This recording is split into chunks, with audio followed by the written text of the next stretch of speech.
அன்புள்ளம் கொண்ட பாமணி ஜோதிடம் நண்பர்கள் அனைவருக்கும் வணக்கம். இப்போ இந்த பதிவில் நம்ம ஆடி மாதத்துக்கு சிம்ம ராசி எப்படி இருக்குன்னு பார்க்க போகிறோம். சிம்ம ராசின்றது காலபுருஷ தத்துவத்தில் 5வது வீடாக இருக்குது. இந்த ராசிக்கு அதிபதி சூரியன். பொதுவாக இந்த ஆடி மாதம்ன்றது நமக்கு ஒரு மங்களகரமான மாதம்னு சொல்லலாம். இது நம்ம அம்பாளை வழிபடக்கூடிய எல்லா கிராம தெய்வதைகள்லாம் வழிபடக்கூடிய ஒரு மாதமாக இருக்குது.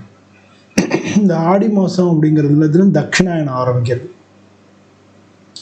ஸோ தேவலோகத்தில் இது சாயந்தர நேரம் விளக்கேற்றுவோம் இல்லையா, அதனால விளக்கேற்றுறது இந்த மாதத்தில் ரொம்ப சிறப்பு.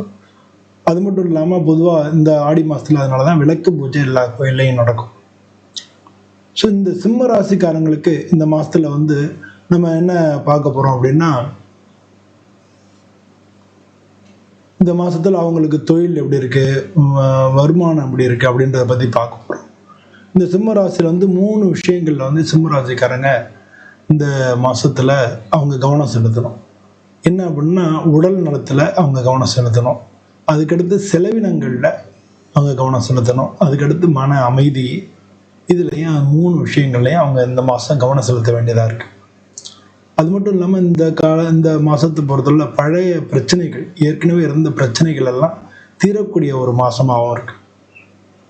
இப்போ உங்களுக்கு வேலை பார்க்குறவங்களுக்கு, வியாபாரம் பண்ணுறவங்களுக்கு எப்படி இருக்குன்னு பார்த்தோம்னா, வேலை வாய்ப்புகளை கொஞ்சம் சின்ன சின்ன தடைகள் வரலாம். ஏன்னா உங்களுக்கு அஷ்டமத்து சனி, அந்த சனி வக்ரமாக இருக்கார். உங்களுக்கு ராசியிலேயே கேது இருக்குது, 7ல் ராகு இருக்குது, ராசியில் செவ்வாயும் இருக்கார். இதெல்லாம் உங்களுக்கு ஒரு சில வேலைகளில் ஒரு சில சின்ன சின்ன தடைகளை தரலாம். ஆனாலும் முன்னேற்றம் ஏற்படுறது நிச்சயமாக இருக்கும். ஏன்னா லாபஸ்தானத்தில் குரு பகவான் இருக்கார், உங்கள் 5ஆம் வீட்டு அதிபதி. அதனால் உங்களுடைய திறமைகள் மற்றவங்களுக்கு தெரிய வரும், உங்களுக்கு அங்கீகாரம் கிடைக்கும். அது மாதிரி முன்னேற்றம் நிச்சயமாக தென்படும். இது பதவி உயர்வு கிடைக்கக்கூடிய ஒரு டைமாக இருக்குது. அதனால் வியாபாரம் பண்ணிக்கிட்டு இருந்தீங்கன்னா உங்களுக்கு ஏற்கனவே வர வேண்டிய பாக்கிகள் எல்லாம் இந்த மாதம் வரதுக்கான வாய்ப்புகள் மிக மிக அதிகமாக இருக்குது. வருமானத்தை பொறுத்தவரை சாதாரணமாக தான் இருக்கும். ஆனால் செலவினங்களில் அனாவசிய செலவினங்கள் நிறையா வரலாம். அதனால் செலவை நீங்கள் கண்ட்ரோல் பண்ண வேண்டியது இந்த மாதத்தில் கொஞ்சம் முக்கியமான ஒரு காரியமாக இருக்குது. அதனால் ஏதான முதலீடுகள் இருந்தால் அதெல்லாம் தள்ளி போடுறதும் உங்களுக்கு ரொம்ப ரொம்ப முக்கியம். புதிய முதலீடுகள்லாம் இந்த மாதத்தில் நீங்கள் பண்ண வேண்டாம், அதை நீங்கள் கொஞ்சம் தள்ளி போடுறது நல்லது. இந்த மாதத்தை பொறுத்தவரை ஆடி மாதத்தில் உங்களுக்கு திருமண சம்பந்தமாக இருக்கும், உங்களுக்கு சாதகமாக இருக்கும்.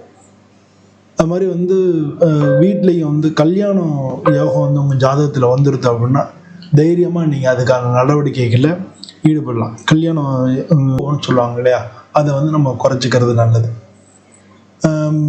குழந்தைகளுக்காக நல்ல செய்திகள் மகிழ்ச்சி தரும். குழந்தைகள் சம்மந்தப்பட்ட விஷயங்களில், உங்களுடைய குழந்தைகள் சம்மந்தப்பட்ட விஷயங்களில் நல்ல செய்தி கிடைக்கும். அது உங்களுக்கு மகிழ்ச்சி தரும்.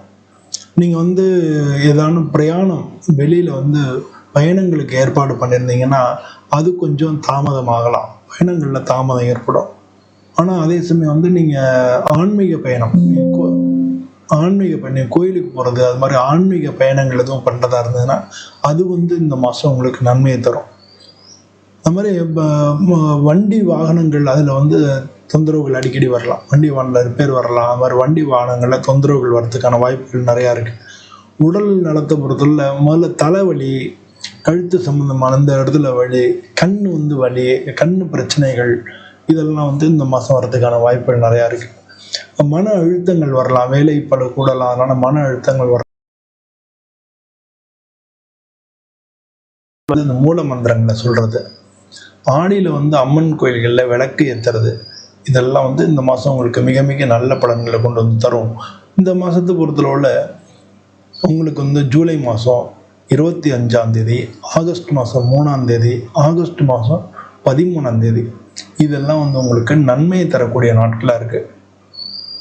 அதனால் எந்த ஒரு விஷயத்துலையும் நீங்கள் டக்குன்னு எமோஷனல் ஆகாமல், அவசரப்படாமல், நிதானமாக செயல்பட்டீங்கன்னா, சாமர்த்தியமாக செயல்பட்டீங்கன்னா எல்லாத்துலேயும் நீங்கள் வெற்றி கிடைக்கலாம்.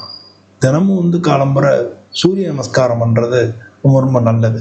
இதெல்லாம் இந்த மாதம் சிம்ம ராசிக்கு உண்டான பலன்களாக இருக்குது. பொதுவாக இந்த மாதத்தில் நீங்கள் சுவாமியெல்லாம் வணங்கும் பொழுது உங்கள் குலதெய்வ வழிபாடு எந்த விதமான சிரமங்கள்லேருந்தும் நீங்கள் வந்து மீண்டு வந்துடலாம்.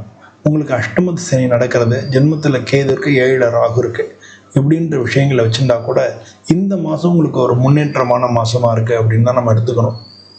அதனால் வந்து நீங்கள் இறைவனுடைய அனுகூலத்தையும் இறைவனுடைய அருளையும் பக்கத்தில் வச்சுருந்தீங்கன்னா கண்டிப்பாக வந்து இந்த மாதம் மிக மிக நல்ல பலன்கள் நடக்கிறதுக்கு தான் வாய்ப்புகள் அதிகமாக இருக்குது. இந்த வீடியோ பிடிச்சிருந்ததுன்னா நீங்கள் லைக் பண்ணுங்கள், ஷேர் பண்ணுங்கள், உங்களுடைய கமெண்ட் என்னவோ அதை வந்து இதில் சொல்லுங்கள். இதில் சொல்லியிருக்கிறது எல்லாமே வந்து ஜென்ரலாக இருக்கக்கூடிய பலன்கள் தான், பொதுவான பலன்கள் தான். ஒருத்தர் வந்து சின்ன வயசுலேயும் இருக்கலாம், நடுத்தர வயசுலேயும் இருக்கலாம், வயசானவராகவும் இருக்கலாம். இந்த ராசியில், சிம்ம ராசியில் அவங்களுக்கு வந்து வேறு வேறு தசாபுத்திகள் நடக்கும். அப்போ அவங்களுடைய விஷயங்களில் வேறு வேறு சூழ்நிலைகள் ஏற்படும்.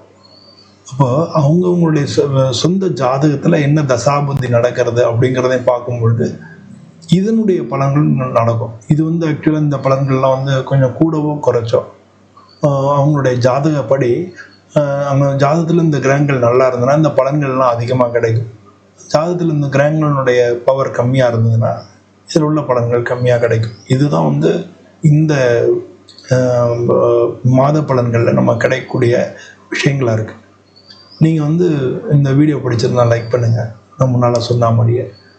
அவங்க கமெண்ட் என்ன அப்படிங்கிறதையும் கமெண்ட் செக்ஷனில் தெரியப்படுத்துங்க.